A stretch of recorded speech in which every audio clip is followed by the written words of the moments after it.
Wiggly Tales time. आओ बच्चों, आज की कहानी बहुत खास है, मोर की खोई हुई पंखुड़ी। तो चलो शुरू करें।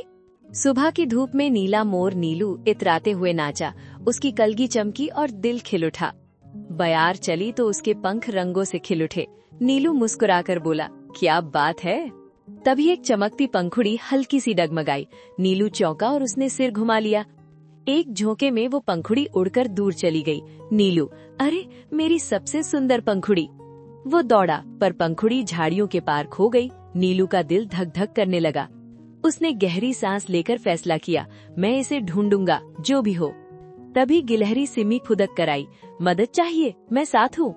तोता मीना ऊपर उड़ता बोला, मैं आसमान से देखूंगा। नीलू राहत से मुस्कुराया। खरगोश गब्बू उछलकर हंसा, मैं फास्ट हूँ। कछुआ कन्ना धीरज से बोला, मैं बुद्धि दूंगा। सब साथ निकले। पत्तों पर नीले नीले कण चमके। सिम्मी बोली, यही निशान है। नदी सामने आई तो सब रुके। नीलू मन ही मन घबराया। मीना ने ऊपर से झांका, पंखुड़ी उस पार। गब्बू बोला, अब कैसे जाएं? कन्ना मुस्कुराकर बोला, पत्तों की नाव बनाते हैं। सब ने मिलकर पत्ते जोड़ दिए। नीलू फुसफुसाया, धीरे, टूटे नहीं। सिम्मी ने गांठ कस दी। नाव चली तो नीलू थरथराया। मीना बोला, हौसला रखो दोस्त।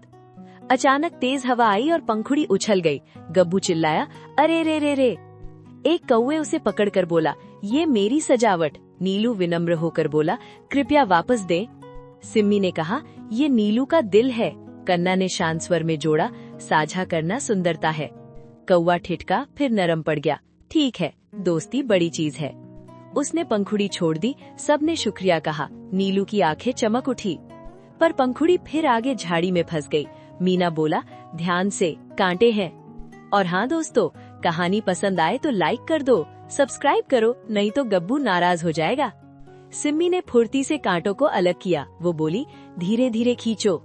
तभी झाड़ी में एक चिड़िया का बच्चा रोया, मदद करो। उसकी पतली आवाज आई। नीलू ने पंखुड़ी देखी, फिर बच्चे की आंखें। उसके मन में हलचल हुई। नीलू बोला, पहले बच्चे को बचाए। गब्बू ने गर्दन हिलाई, बिल्कुल। गब्बू ने धीरे से बच्चा सहलाया, कुछ नहीं होगा, हम हैं। कन्ना ने टहनी को सहारा दिया।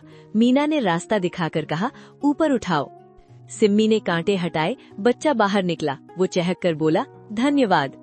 नीलू के मन में गर्माहट आई। उसने मुस्कुराकर कहा, दोस्ती ही असली रंग है। हवा फिर चली और पंखुड़ी पहाड़ी की ओर भागी। सब हंसते हंसते उसके पीछे चले। चढ़ाई पर नीलू फिसला। सिम्मी ने थाम लिया। मैं हूँ ना, वो बोली। कन्ना धीरे धीरे चढ़ा और हंसा, मैं आ रहा हूँ। गब्बू ने शरारत से कहा, टर्बो कछुआ। बादल घेर आए तो थोड़ी ठंड लगी। मीना बोला, चलो पेड़ के नीचे रुके। नीलू ने पंख समेटे। सब सट कर बैठे। सिम्मी ने कहा, दिल गर्म रखो। गब्बू ने जामुन बांटे। सब खिलखिलाए। कन्ना बोला, साझा करना मीठा है। बारिश थमी तो मीना चिल्लाया, चांदनी में देखो, पंखुड़ी दूर चमक रही थी। जुगनू रास्ता बनाते हुए टिमटिमाए। नीलू बोला, वाह, रोशनी दोस्त है। आगे गिरे हुए लकड़ों का पुल था। सिम्मी ने कहा, पहले जांचते हैं। वो हल्के कदम रखती गई। मजबूत है, उसने मुस्कुराकर बताया। नीलू कांपते कदमों से चला। गब्बू ने हौले से कहा, तुम कर लोगे। पुल पार कर वे मैदान में आए। पंखुड़ी झील के किनारे टिक गई थी। झील में नीलू ने अपना चेहरा देखा। उसने फुसफुसाया, सच में मैं ठीक हूँ। वो बोला, दोस्तों संग मुस्कान ही चमक है। कन्ना ने सिर हिलाया, बिल्कुल सही। पंखुड़ी कमल पर आहिस्ता आहिस्ता बह रही थी। मीना ने कहा, धीमे से पकड़ना। गब्बू उछला, हल्का सा छपाक हुआ। ओह, नाक में पानी। सब हंसे। कन्ना ने अपने खोल से कमल को धक्का दिया। सिम्मी बोली, थोड़ा और, बस। मीना नीचे उतरकर पंखुड़ी को चूमकर थाम लिया। मिल गई, उसने खुश होकर कहा। नीलू की आंखें नम हो गई। उसने धीमे से कहा, तुम सब मेरी ताकत हो। सब ने ताली बजाई और खिलखिलाए। गब्बू बोला, टीम जीत गई। नीलू ने पंखुड़ी दिल से लगाया, फिर बोला, मैं इसे साझा करूंगा। और बच्चों, कहानी अच्छी लगी तो कमेंट लिखो, लाइक करो, सब्सक्राइब करके घंटी भी दबा दो। नीलू ने पंखुड़ी गांव के मंच पर सजा दी। सब देखेंगे, सब मुस्कुराएंगे, वो बोला। रात में सबने मिलकर नृत्य किया। जुगनू, चांद और हंसी साथ नाचे। नीलू फुसफुसाया, पंखुड़ी मिली पर दोस्ती सबसे कीमती। बच्चों, सीख याद रखो, साथ रहो, बांटो और खुश रहो।